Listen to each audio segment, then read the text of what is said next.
Have you ever wondered about that mysterious, dark film that just creeps over your beautiful silver?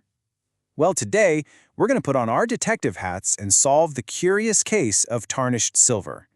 We're going to uncover why it really happens. You know the feeling, right?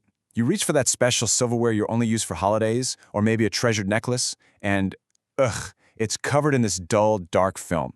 So you polish it, it looks great, but then, just a few months later, it's back again. Okay, first things first, let's get one thing straight. Tarnish is absolutely not rust. And even more importantly, it's not a sign that you did something wrong or that your silver is cheap. It's a completely natural process, and today we're going to figure it out so we can finally outsmart it. All right, our investigation begins now. It is time to unmask the true culprit behind this whole silver tarnishing crime.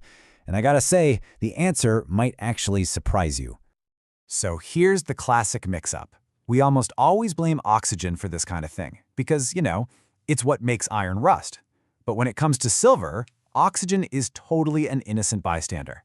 The real culprit, the one that's been dulling your shine this whole time, is sulfur. So we've identified our culprit, sulfur. Now, let's take a look at the science of the crime itself and see exactly how this chemical reaction unfolds. It's really just a simple three-step process. First, these tiny little bits of sulfur compounds, which are just naturally floating around in the air, land on the surface of your silver. Next, a chemical reaction starts to happen right there. And finally, that reaction creates a brand new compound, a dark layer that just masks the brilliant shine underneath. And that new compound, the result of the reaction, actually has a scientific name, silver sulfide. So that dark film is silver sulfide. Here's the key takeaway. Your silver isn't damaged, it's not disappearing, it's just being covered up. Now, while sulfur is definitely the main villain in our story, it almost always has some help. So next, let's look at the common accomplices, or what we call accelerants, that can make this whole tarnishing thing happen way faster. And would you look at that? They're hiding in plain sight. Foods that are high in sulfur, think eggs, onions, garlic, they release these compounds right into the air. High humidity? Well, that's like a superhighway helping the sulfur get to the silver faster. Even everyday things like wool, felt, and rubber bands can release sulfur. And yep, even some of the lotions and perfumes you put on your skin can contribute to it.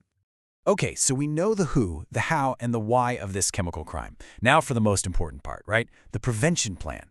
It's time to learn how to protect your silver. Here is your action plan.